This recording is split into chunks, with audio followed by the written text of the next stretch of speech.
Президент Садыр Жапаров 21 апрелде электр энергиясы боюнча үн катты. Оңдоо иштерине деген шылтоо менен кредиттерди алышып, ал акчаларды ушул тармакка жумшабастан уурдап кетишип, натыйжада бүгүн энергетика тармагынын карызы 129 миллиард сомду түзүптүр. Ошого жараша көмөк чордондорубуз, линияларыбыз оңолгон эмес. Тескерисинче итке минип калган абалга келиптир. Эми энергетиканы иттен алып атка ким мингизет? Карызын ким жаапта, жабдуусун ким жаңылайт? Эл, тагыраагы сиз жана биз. Анткени Жапаров тарифтерди өзгөртүүнү колдонуп, өз күчүбүз менен кризистен чыгып кетүүнүн жолдорун издеп жатабыз деп билдирди. Аны кантип ишке ашырарын айтып берерден мурда азыркы тарифти билип алсак. Учурда турак жайлар үчүн электр энергиясы 77 тыйындан сатылат. 700 киловатт сааттан ары 2 сом 16 тыйындан төлөй баштайсыз. Тоолуу аймакта жашагандар үчүн бул лимит 1000 киловатт саат. 2015 жылдан бери ушундай эсеп менен төлөгөн эл кымбат деп нааразы. Президенттик шайлоо учурунда арзандатуу маселеси кабыргасынан коюлган. Ошондо Садыр Жапаров келаткан жаздан баштап лимит алынат, тариф мурдагыдай калат деген эле. Ошону жазында алабыз.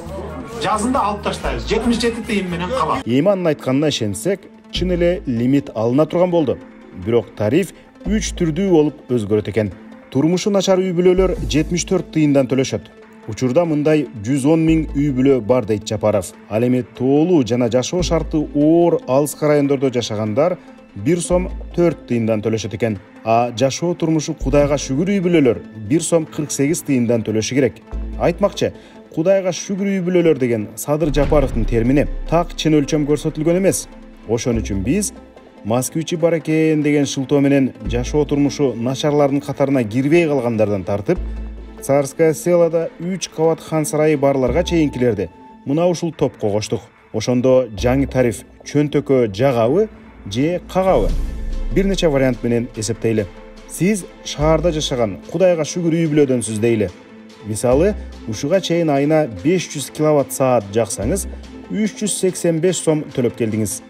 Жаңы сунушталган тариф боюнча 500 киловатт саат үчүн 740 сом бересиз. А суук түшкөндө 2 эсе көп 1000 киловатт саат жагып ийдиңиз дейли. Мындай болгондо азыр 1187 сом төлөйсүз.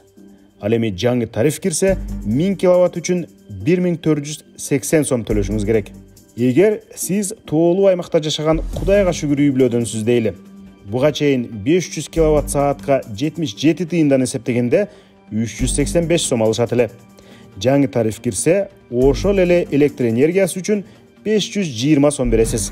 Ал эми суук түшкөндө 1000 киловатт саат жагып ийдиңиз дейли.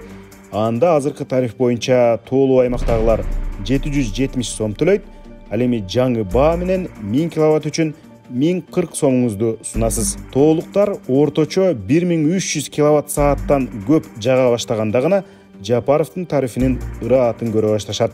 Ага чейин алар үчүн азыркы баа ыңгайлуу. Бул жерден жашоо шарты оор үй бүлөлөр гана азыраак жеңилдик алгансыйт. Алар азыркы тариф менен 500 киловаттка 385 сом беришсе, Жапаровдун тарифине ылайык андан 15 сомго азыраак төлөшөт экен. Президент өз билдирүүсүндө ушул жагына басым кылган, бирок аз камсыз болгон 110 миң үй бүлө жалпы Кыргызстандагы кожолуктардын 10%-на дагы жетпей турганын белгилеген эмес. Калган 90% үй бүлө үчүн светтин баасы жогорулаарын дагы жазбай кеткен. Ошол эле маалда жаңы тариф болбойт дегенде 2025 жылга чейин орношу мүмкүндүгүн кыйытып өткөн.